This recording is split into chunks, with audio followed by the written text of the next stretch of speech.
It's a great show if you haven't watched it. Hi. Hello, it's the Krisha and Frank show. We're here. It's a Thursday. It is. It's Thursday. It's happy birthday Eve. I don't know. I have to get to 364. Yeah. But that's a lot of Eves. Yes. But people Today's celebrate birthday week, so. But in Alice in Wonderland, today would be your unbirthday. Yeah. A very merry unbirthday to you, to you, to you, to you. Please. I'm guessing you sang that at Disney also? I did. All right.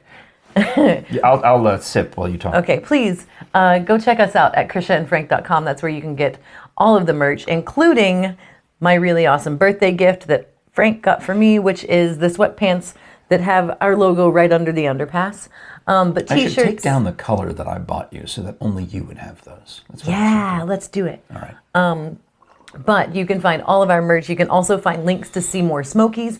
We have collaborated with them. We're doing some road shows and going on trips and doing cool stuff. I think this Saturday I'm planning on, unless we get a phone call between now and then, I'm planning on running our visit to Skylift Park. And that was another glorious weather day. It was so beautiful. It was just an exact replica of the boot day. Yeah, oddly. Weird. It's like they were just merely hours apart. It's very strange. It's weird that we did that. We had a good day when we were recording, because part of it is the magic is the schedule that we're keeping is insane. Yes. So we have to, we're putting out shows 6 days a week.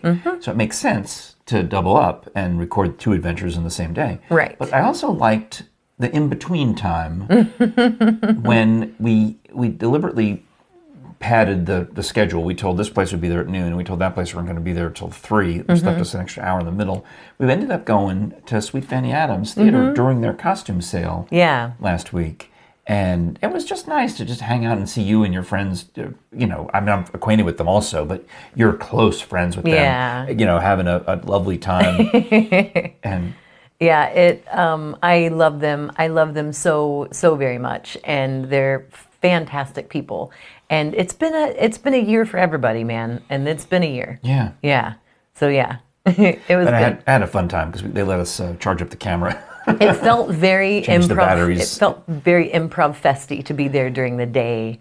And that's probably what's weird about this time of year for us, because I know we're missing it certainly, and the Improv Fest has, over the course of the 8 years that it existed, 9 years. 9 years. Well, this would have been the 10th. 10-year anniversary. This would have been 10 years. Or 10th, not the 10th anniversary, but the 10th show. During those 9 times, it ranged from like February 20-something, but mostly it was in the first week of March, even up to today's only March 4th. So March 4th. March 4th. My dad used to say, this is the date that's also a sentence. March 4th.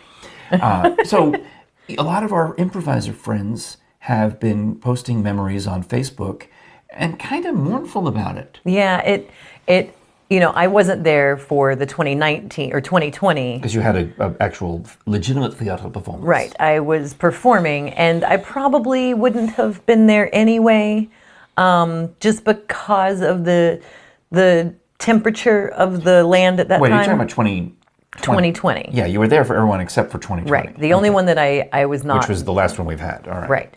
I still took ownership of it and still was co-producer and co-owner. Of course you were. Yeah. But it's the only one that I was not at. And it's, for me, that I was busy last year when it happened. So I had stuff going on. And this year has really, it's very nostalgia. It's been very sad, like thinking about all these people in the time. It's been 2 years since you've been now, and only 1 year for me, but still, it's just, because we had it right before the pandemic. Yeah.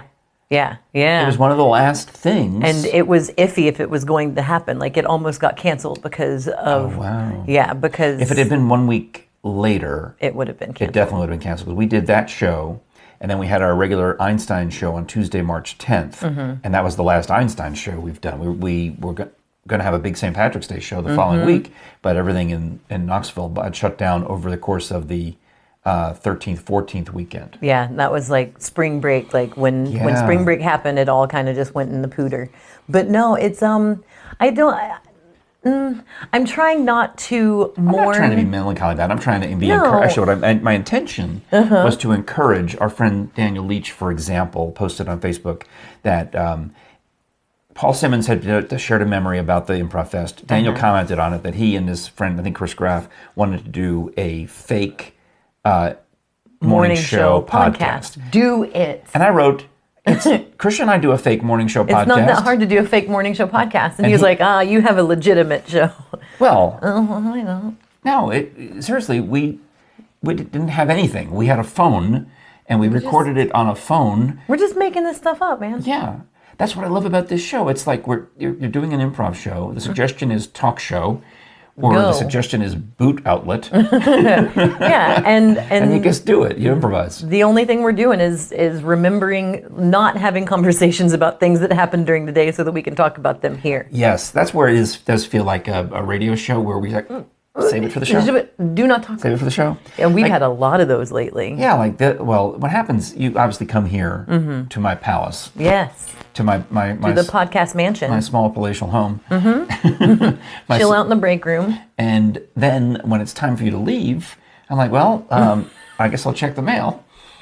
You know, why? I mean, I don't know what to do. I don't know whether you walk me out like I'm guesting. It still feels weird because you could just leave. Right. You don't even have to say anything because, right. Like you said, I just say bye. But I still feel that element of hosting because I'm in your home, and it's easier to go out through the garage than to go out through the front door. I mean, now it's to the point where I've started opening and closing the garage on my own because I want to make sure that it stays warm or as you cool absolutely should, or dry when it rains. Right. So I think, well, I'm going to walk Krisha out or see her out to the door. I may as well go get the mail. And every time, every single solitary time, you say, "Don't run me over while you leave." Well, I think I said, don't worry about me. When I was trying to say, what I meant was, don't worry about me. I'll just walk on the grass so that the driveway is free and clear for your backing up. And yesterday, when I left, it's been raining for 1,100 days. And I'm like, you're getting your shoes wet. I'm not that bad of a driver. Do you think I'm that bad of a driver? My car is 7 feet long. I was trying to be polite. Okay. I was trying to be gracious and think, I probably should have, but except for the awkwardness of it. What I really should do is just let you leave. And then after you're gone, walk down the driveway and check the mail, because half the time it's not even there yet. And there was one day you realized that it was early and you're like, the mail hasn't even come. But look, there's sticks. And you're just randomly picking up sticks in your yard. I'm like, okay, bye. But the best part is... That's what old men do. The day that you were picking... Old men pick up sticks. Yeah, and you old man did the crap out of it too, because the day that you're picking up sticks, because the person that I am, I back down the driveway, I'm like waving at you while you're picking up sticks. You're not looking at me. You're like, picking up sticks. And I hit it, and I put it in first, and I go forward, and I'm like, I'm waving at you, and you're like, picking up sticks in the yard. Some of them were like practically logs. They were large. They're limbs. Yeah. But in my mind, I was like, does he think that I'm that bad of a driver? No, but I do think that most of the people who come to visit, meaning Frank Jr. and Megan, and I guess that's it. Maybe Jerry's sister once in a while and will come through town when they want to go to the Smokies. They tend to back in to the driveway. You guys back in. Well, no, I back in and Jerry pulls in. We do opposites. Yeah. So that the two cars in the garage are facing opposite directions. Right. So that you can park close to each other because the passenger doors. Like cups. Yeah. That way it gives you the passenger doors you don't use, but it gives you extra room on the sides. Yeah. So, but if you were to back down the driveway, then when you leave, it's free and clear. Either way, you're backing up. I'm not a bad backer-upper. Well, so back in the first time when you get here. But either way, I have to back up. One of the two ways, yeah. But typically, I'm roaring in here because I'm like, Well, yeah, I could, if Jerry's not home at the time. I mean, she's here now, so it wouldn't work. But at a time when she isn't here, you could use that extra little gap in the garage to do a broken U-turn. I don't mind going backwards.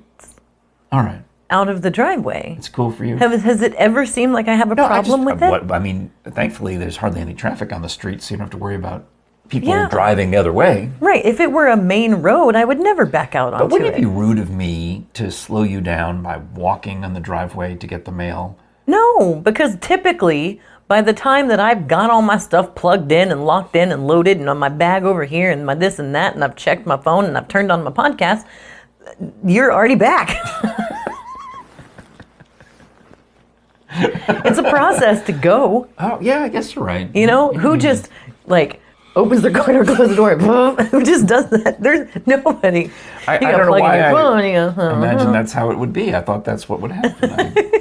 I wasn't thinking. It never does. You know why I didn't notice it? Because you're going to the mailbox and picking up sticks. Picking up sticks. But it's like, once you say goodbye to me at my car, I no longer exist. Even though I'm still in your driveway and I'm still backing out and I'm still leaving. Like, once you say, okay, bye, you don't even look at me. I'm like, well, I mean, when the grandchildren are leaving, you do that. You wave them all the way down the. I wave everybody. Road.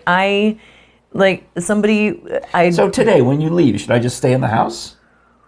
No, it's fine. I don't care what you do. The only question I had was, do you think I'm going to run you over? No, I don't. But I also because you're over there getting your shoes all soggy. Well, I think I would do the same for Jerry. I wouldn't want to get. Not that I'm. Well, when Jerry leaves, do you escort her out? No, but there's occasions when if she's going to run an errand or something, and I may walk out and say, "Oh, I'll check the mail." I would probably let her leave first. It's just your old man habit. That's what it is. What I would like to do is have you leave, and then me walk behind you like a gentleman. Let the lady go first. Okay. I feel like. Then stop escorting me out. Okay, I will. It's fine. It doesn't bother me. But you see, my point is, as a gentleman, I would let the ladies go first, and it feels awkward to walk ahead in front of you. It's fine. It doesn't bother me one way or another. Right. Well, you didn't get any mail. Oh, good. I mean, you have gotten mail here because you work here. Yeah. But you haven't gotten any lately. No. I mean, when the sweatpants get here. I don't get mail at my own house most of the time. Well, the sweatpants are coming here. Only 2 people have my address. Wow. So me. Yeah. And you? Well, besides me. Oh, okay. Other than me. Somebody asked for my address recently, and I was like, no. It's not. It's not important. Yeah. Not important. Don't need it. Find me on the internet. Yeah. There's my website. You can't. I meant your website. Send them to KrishaFrank.com. Right. Just hand them a business card. Here you go. go. Get your number? Here. Here it is. See, that works out fun. If you would like to do some internet shopping and get some stuff in the mail, highly recommended. You could go to bonezones.com. Don't forget the S. You know, this fabulous skull could be yours. This fabulous skeleton. Not this skull. What is Dr. Bass holding in this? A shovel. Yes. He's digging up bones. They've got bone. Digging up bones. Dr. Bass skeleton. Digging up bones. That's a great Randy Travis song. Yeah? Mm-hmm. Digging up bones? Digging up bones. Well, they have to play it for me later. I don't know it. Or you could just sing it because I'll be satisfied either way. I'm digging up. You can read about it. That's what I do. Yeah. We talked about Dottie West the other day, and I looked up to see if she was a real person. Mm-hmm. Read about her tragic death. And saw some of the songs that she'd sang. Bean texted me. He's like, "Oh, nice Dottie West reference." I'm like, "Yeah, I don't really know who she is." And he sends me the name of one of her songs that was a crossover hit. I'm like, you're like, still don't know. Don't know. But Bone Zones. But if you like reading, like Frank does, you can go to bonezones.com. Don't forget the S. All of Dr. Bass's books there. The Jefferson Bass novels, all of his nonfiction stuff. You can get tote bags. And also, you can get some Art Bohannon books. While supplies last, you get your choice, either Prince of a Man or Watauga. Pick one of those 2 books and get a T-shirt with it. The package deal of 1 book plus 1 T-shirt equals $30, which is quite the deal. And you'll see they've got, the supplies are lowering. It looks like they've they've definitely sold some copies of Prince of a Man. That's down. Well, the Watauga is down too, but that was the newer book, so they technically have more of the newer one, obviously. If you are like me and you wear a small T-shirt, you better get on it. There's not a lot left. Yeah. Yeah. So get that done at bonezones.com. Tell them Krisha and Frank sent you. Yes, please. And enjoy all that stuff. I'm looking forward to seeing and talking to Dr. Bass again. Yeah. It's been a year or more. Yeah, February, I think 22nd was the last gig we had at the Rose Glen Literary Festival. Mm-hmm. And then I had made plans. I had actually put a hold on a studio to record some interviews with him. And I set them for like March whatever the Mondays after the pandemic were. Yeah. And we had to cancel because of that, Actually, you and I have been talking about building out a studio to do this in, so we're not just in your dining room. It's a nice, I think it looks pretty good, but I can also understand why we would want to, maybe... Oh, I don't think it looks bad, but... find a corner of the house that we could brand. Yeah. That's where the merch comes in, where a wall tapestry of our logo comes in. But the other day, because it's been so very rainy and I want to get my steps in, and honestly, other than our busyness, I don't really do much. I went to the mall and got my steps in. And I went... now, you seem a tad young to be a mall walker. I'm mall walking, okay? I should. I wish I had the initiative to mall walk, because I don't. I've one or two times that Jerry and I have done it. We saw people we knew from church, and they're like, "Are you in the club now? Are you joining us?" I'm like, "No." I like walking my neighborhood because of the hills, right? And I huff and puff. Yeah, and I prefer. It's good for you, right? It's good for you. Huffing and the puffing. That's your heart rate up. And you're getting your endocrine system moving. It's all the good stuff. Okay. But because it's been so, just soggy, and not really, the timing hasn't worked out to where I've been able to get out when it had like a break in the rain. Yeah. And so I was like, go to the mall.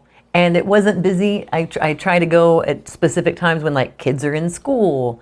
And so I went and walked the mall. Because most of the true mall walkers are there in the morning when it first early. Opens. Yeah, I don't go then. I don't know how they get in there before. The mall opens at 7 a.m. for mall walkers. Okay, well, they're in there. Yeah, I don't know if it still does, but it used to. They used to in the pre-pandemic.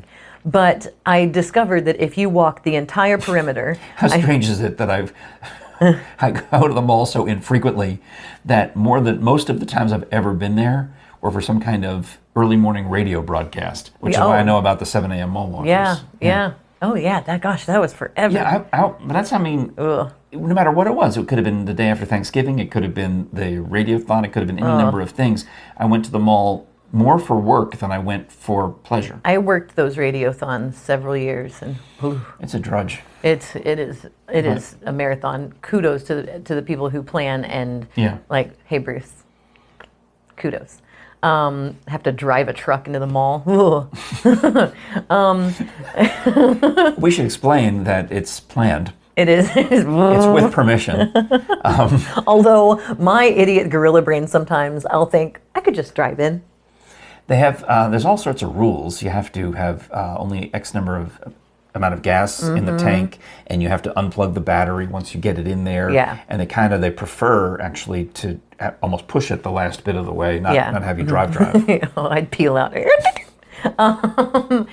But I'm cruising the mall, and I discovered I walk the entire perimeter. So I start at Men's Belk down there next to FYE and all the other clothes things, and I walk the perimeter. You're talking, you may as well be describing a foreign country, because I don't know. I walk the entire perimeter of the mall, and I'll occasionally just dip into a store if it's not busy, and I'll just walk around because you're counting steps on the old Fitbit. And I got my heart rate up there for a while, and I cruised the JCPenney's. They must have been great.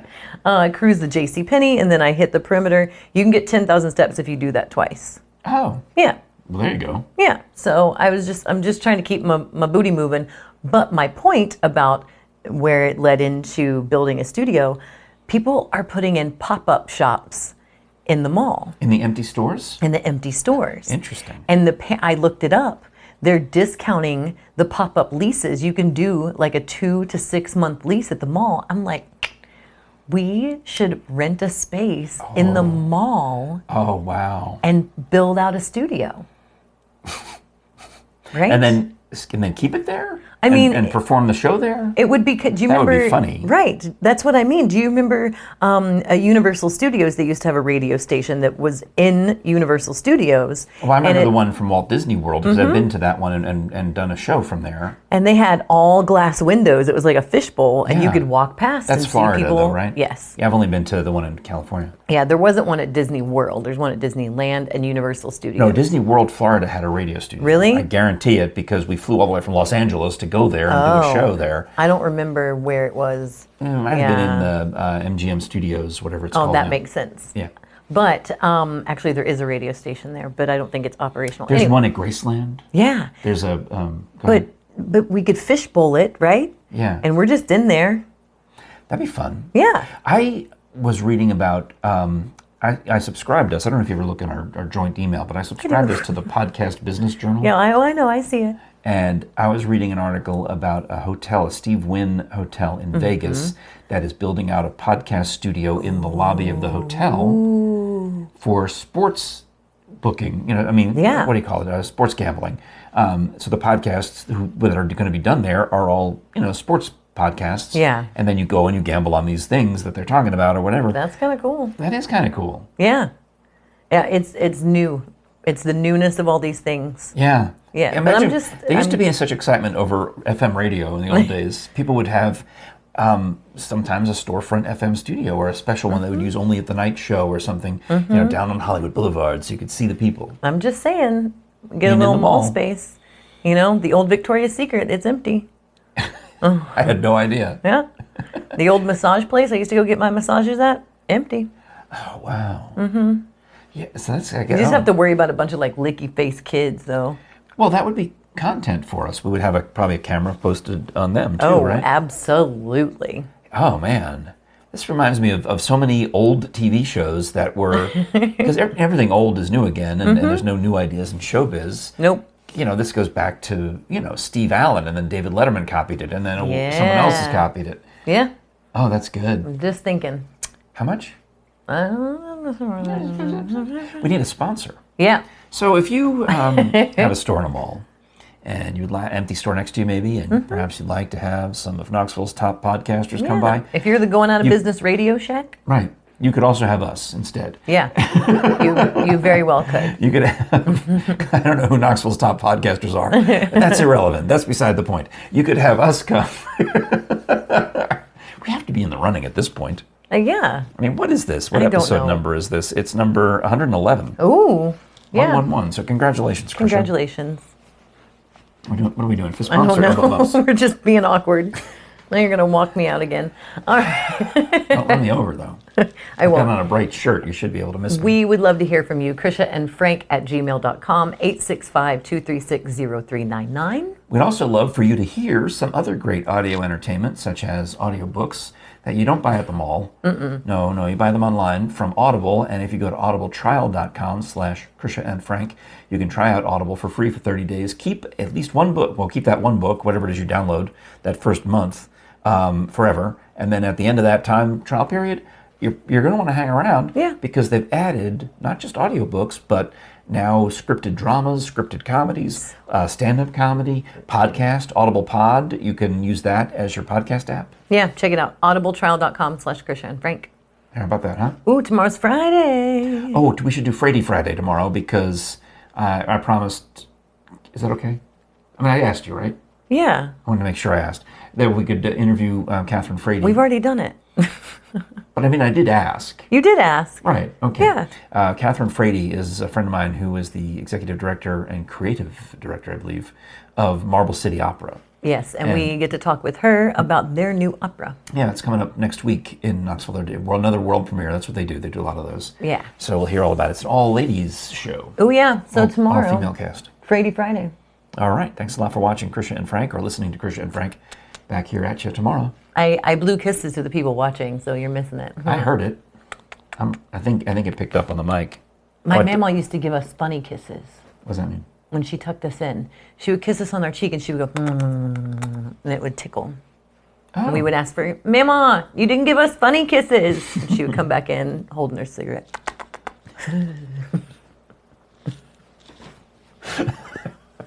The best it was a part different time. Is holding the cigarette. Oh, God, she never not had a cigarette. Using my head as an example, how close was the cigarette? Oh, I mean, if she's coming in. Oh, okay. So she reached. I mean, she'd do the courtesy dangle. I somehow thought it was the other way around. Somehow I thought I'd end up with a cigarette right in my eye. She was the same. She was the same mama that would roll down. She would drive me to my dance class, and she would bring me a cup of sweet tea and a green apple blow pop, and she would pick me up from school and take me to dance class every single day. And she paid for my dance classes, and she would drive me to dance class. and she listened to WEZK, which is now B97.5. It was like it was super elevator soft rock. music. Yeah. It wasn't even soft rock. It was elevator. Yeah, those were on big 15-minute Yep. reel-to-reel tapes. Easy listening, and she would roll down the passenger side window to let her smoke. Is this the mauve Cadillac? Yeah, this was the mauve Cadillac. I heard about this on one of our episodes. But she had, the in-car ashtray. One was in the side holder, so she could rest her arm and just tippy tap it. But she wouldn't roll down. She didn't want it to mess up her quaff. So she would roll down the passenger side window to vent the smoke out of the car. About that much. Yeah. She's a great lady. She's crazier than hell. All right. Thanks again. Talk to you soon. Bye. Bunny kisses.